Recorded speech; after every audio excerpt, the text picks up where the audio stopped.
Welcome to another episode of one of my boring ass Ghetto Antiques Roadshow videos. So this just arrived from eBay, apparently, and hopefully it's an antique. And a lot of times I do take chances on things. So I saw this on an auction. It was, I think, $9.99 opening bid. And I was hoping and praying nobody else would bid on it because I wasn't completely sure if this was actually anything good or not. So we will find out. We will see if this is antique and if this is actually what I hoped and prayed it would be. All right, let's check it out. And wait a minute, I didn't order any pills. I did not order any pills. Who? Maybe it's Xanax? Maybe my ship has finally come in? All right, no. Oh, okay, wait. This is an interesting packing job. I've never seen anything like this in my life. Oh, it's like the magician, the magician trick where they pull the scarf and it just keeps coming. Oh, okay. Oh, no, Xanax. Oh, well, I'll just have to have anxiety again later on. All right, let's see. Here we go. I'm crossing my fingers. All right. Please, God, please let it be something good. Let it be. Well, I want it. I want it for $9.99. Nobody else bidded on it. Great English, Deanna. Oh boy. All right. Let's see. Oh, okay. All right. I think I'm liking what I see so far. All right. Can we get a focus? Enhance. Focus. All right. Hold on. This camera totally sucks. And wow. Okay. Let's turn it over. Now, you can generally tell the age of brooches or antique brooches by the catches. And this has what I wanted. It has a C catch. Do you see that? It's like shaped like the letter C. That indicates an older brooch. Now, right around the end of the 19th century to the early 20th century, they had something called rollover catches, which you would push over and it would lock the brooch or the pin piece in. Before that, they did not have that. So this is telling me this is older and it's not 20th century. So it's not a contemporary reproduction. Okay, we have a tube hinge. Hold on. Okay, so we have a tube hinge on the other end. Another good sign that this is old. And it's looking actually antique. This is great. This is wonderful. All right, so this is a portrait brooch. Let's actually take my phone off the stand so we can see this better. So miniature portraits of like noble women and stuff like that, even people, were very are actually very collectible. Before photographs, people had portraits done of themselves. And this particular one, there was a later example of a portrait, probably from, I'm guessing, I'm no expert, the 1880s to about 1900. And this actually does not depict a regular ordinary person, but a duchess. Yes, the Duchess of Devonshire. And she was a friend of Marie Antoinette's.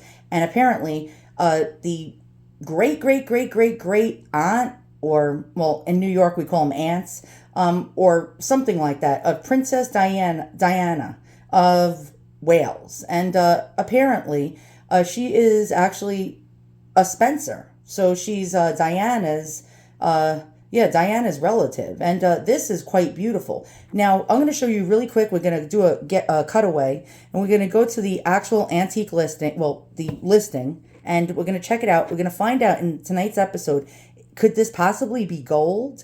And we're going to find out more about miniature portraits and find out like what a value for something like this is. Oh, and I'm back. I forgot. Okay, what is it made out of? Okay, so it appears to me that this was actually painted on possibly a piece of porcelain. Let's try to zoom in on that. Or an ivory wafer.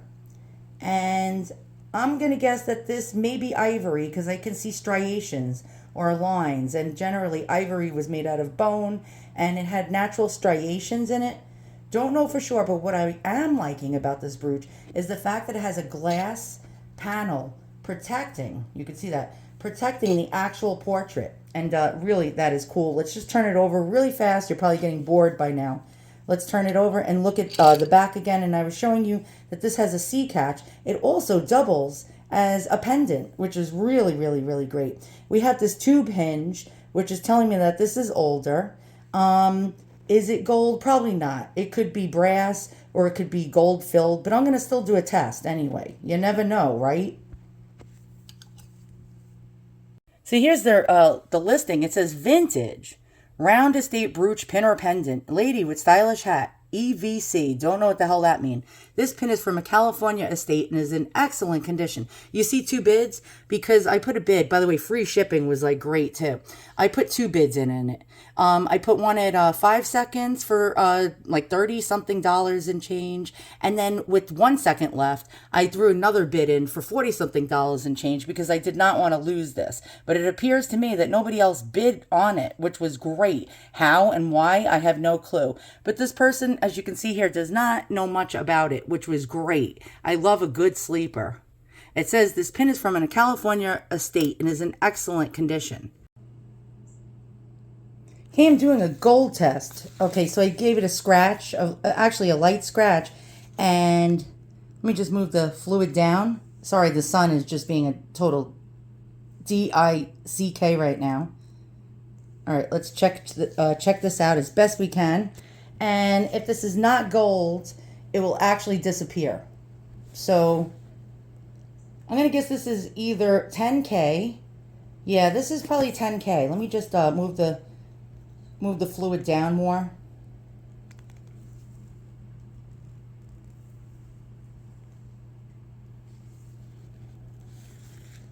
This is gold. All right. I could do like a 14K test and keep going up and up and up to see. But I actually am going to leave it at this. I'm going to say this is 10K. 10 karat gold.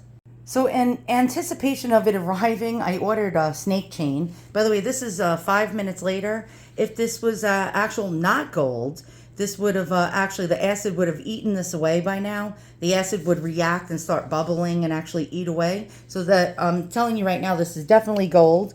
Okay, so this pendant, we're going to turn into a necklace really fast. Let's go ahead and do that. I was trying to wear gloves so I didn't burn myself. Well, this totally sucks.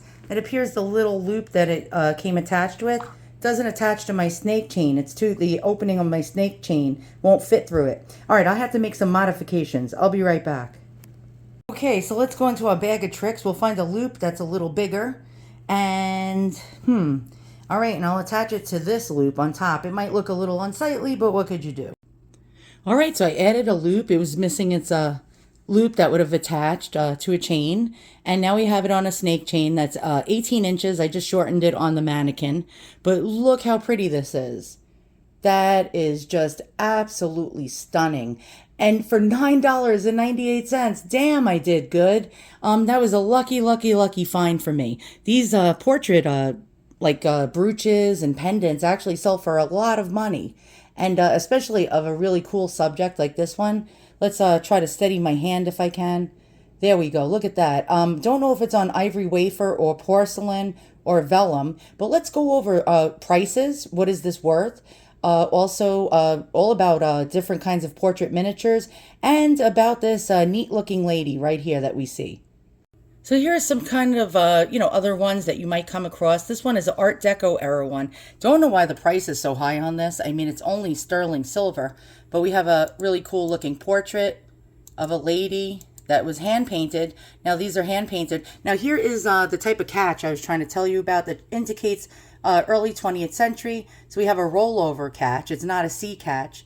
And we don't have a tube hinge. So there you go. That's a good indicator that this is actually not the 1800s, or not even around the 1900 time frame, but way past that. Like the teens, possibly the 20s and on. So there you go. All right, let's keep continuing to check out some more cool portraits that you can find that are jewelry pieces. And here's one that is 14 karat gold. $990, and we can see this hand-painted portrait of a lady. Now, mine could possibly be 14K. I didn't continue to test it because I was a little bit lazy. But there we go. We got $990 on that one. Will it sell for that price? I don't know. Let's see what kind of catch it has in the back that will help us indicate its age. We have what appears to be this is a early 20th century, like 1920s, 1930s and on.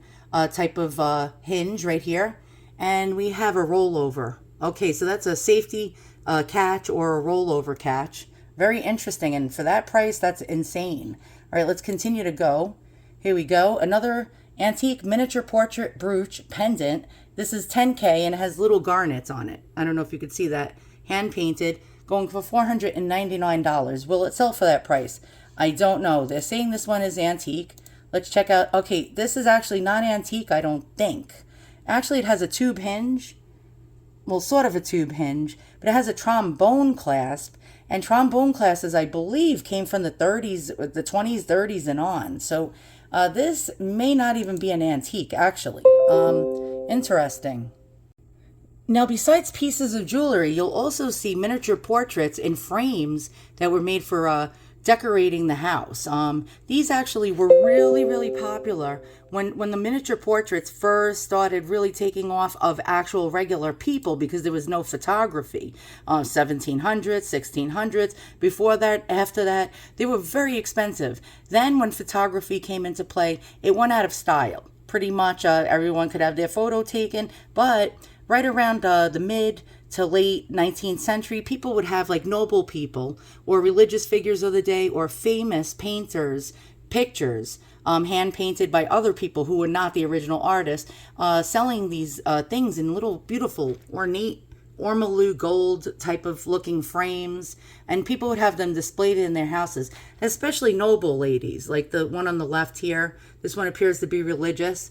And for example, this was estimated at $800 to $1,200 for the pair. And these are very, very tiny, I might add. These aren't big pictures. It sold for $425. That actually was a bargain, whoever got that one. Now here we go. We have another copy. Now my particular picture was made by a famous painter, I think by Thomas Gainsborough. And yeah, and so there's many different renditions you'll find not painted by the actual Gainsborough, but during the Victorian era and early 20th century of many different noble people like Marie Antoinette, Madame Pompadour, this particular lady, which was Georgina Cavendish, the Duchess of Devonshire, which is actually my lady. This one is being sold as a plaque in a frame for $493.20, and this is a miniature. And here you see the little stand in the back. Quite interesting. And it's on a porcelain plaque. Quite cool. Now, if you're collecting miniature portraits, one of the most famous artists of all, who is known for a lot of beautiful paintings of noble ladies, like especially Marie Antoinette, was Madame Lebrun. And I think her name is pronounced Vijay or Viggy Lebrun, and it was a lady painter. And you didn't see lady painters back then becoming famous. Marie Antoinette liked her so much, she actually propped her up and made it so that she was one of the most famous portraiture painting or artists of all time back in the 1700s, early 1800s. Everybody wanted to have, anyone who was anyone, wanted their portrait painted by Madame Lebrun. Don't know if I'm pronouncing that right. Here's some of her paintings. This is actually a self-portrait of herself painting. And you didn't see very many ladies doing that. This was 1790. And she painted, this is her and her daughter. And she painted a lot of famous royal people. And here we go with Marie Antoinette. So if you're collecting these miniature portraits, and whether they be on jewelry, boxes, in frames, on porcelain, on ivory, on all sorts of type of different materials, you'll always look for Lebrun's type of miniatures. And you'll see a lot of royal people. Really cool. She painted mostly royalty and famous people of the day. And here's another Marie Antoinette portrait she did. Really cool. So you're going to want to, if you're collecting miniature portraits, these are actually phenomenal to go after portraits like these that were painted on all sorts of different kind of materials. And here's another example, and this is a transferware. I'm showing you different kinds. This is a brooch and also a pendant, and it's of Marie Antoinette, but it's very badly done. You can see it's a transferware, meaning that it was like a stencil laid out on porcelain and someone tried to paint over it. It's not a very good one. It's selling for $175. Will the seller get this? I don't know, but I do know that people do collect these. These are highly collectible. Let's check out some more brooches. Here we go. And also all different kinds of miniature portraits painted and placed in frames of famous people and not so famous people. So here's a whole bunch of different kinds you might find if you're collecting. Really, really beautiful. Look at these. And again, to try to figure out the age, I told you, always look for a C clasp and a tube hinge. If you see a rollover clasp, it's not so old. The tube clasp actually indicates earlier. When you see it with like a different kind of hinge that's not like a tube, you know it's later. It's probably early 20th century or after, or possibly up into even the 80s, 90s, and now. Here's some more you might find. Really quite beautiful. And some of them command high prices. Some of them you can get for a bargain, like this one over here. Here we go. This is another really cool miniature. $200 on Poshmark. This one being sold for $555. And you can see there's a different amount of prices being paid for pieces like these. Now, the more expensive ones are, of course, going to be your precious metal, your 14 carats, your 18 karat gold ones, the larger sized ones. This one is really oversized. The ones that have interesting subjects. Especially if they have gems on them, like seed pearls, sapphires, rubies, diamonds, and all sorts of gems. And I'm just showing you, yeah, you can see like this one has diamonds. Look at that. This is beautiful. Look at that frame. And again, painted on all different kinds of mediums, such as porcelain, ivory, all sorts of things.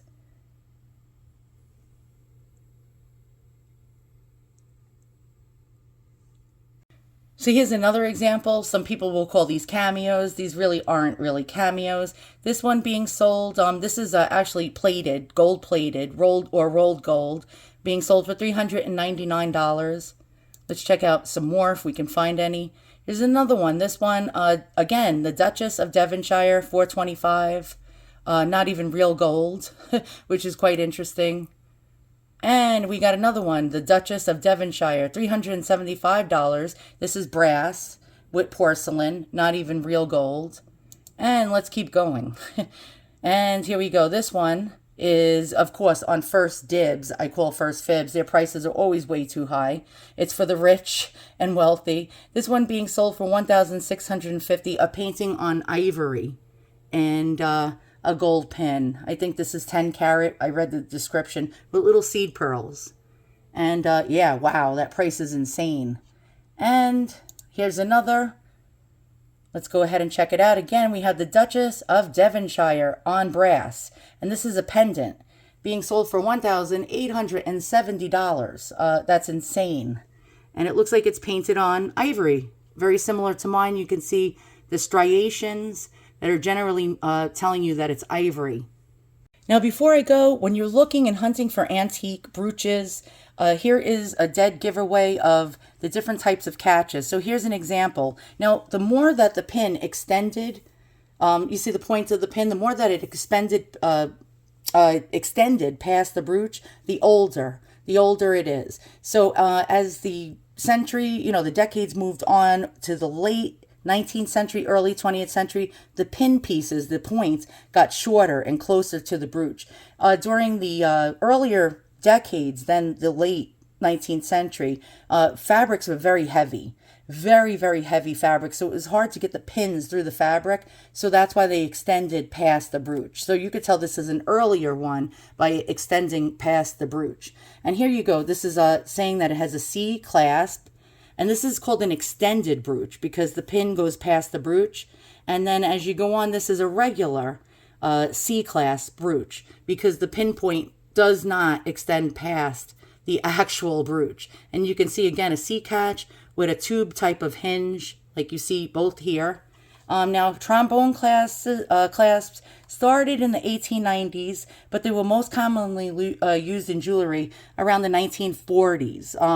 Many brooches made in France also displayed this type of trombone clasp.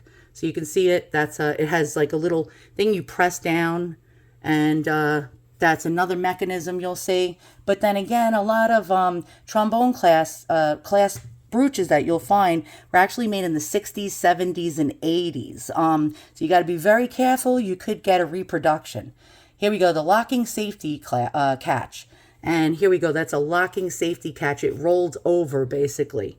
You can see it here too. That was most commonly used during the 1920s and 30s.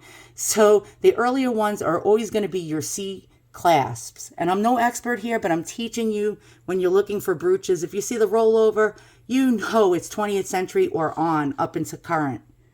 And tube hinges. Here we go. Here's an example of tube hinges. You can see that right there. From 1850 until about 1910, all hinges on pins were tube hinges. So you see that right there. You see a tube with the part of the pin soldered to it. There you go. That's an example. Now this is a round hinge. And this one indicates that it's a later piece, probably from the mid-20th century. Right here, when you see that round hinge. And again, that rollover or safety catch. And so round hinges were mass produced around the 20s. So you go right there and you look and you see the round hinge. And again, here's our earlier one, our tube hinge. And it was most mass produced in the 1920s and then becoming a standard brooch hinge by the beginning of the 1930s. So there you go. That's how you can date your brooches. So as you can see here, I got really, really lucky. I got an actual antique, and look how it's gleaming and shining after I cleaned it up. I got like a basic snake chain for it. I will be wearing it actually if I ever leave the damn house and my anxiety goes away. But this is quite beautiful. Let's try to zoom in again. $9.99. This was a hell of a steal. And when I say steal, thank God the seller did not know what the heck it was. This is a really, really, really a great, great buy for me. So once again, thank you for sticking around and watching another episode of Ghetto Antiques Roadshow. And I hope you learned something.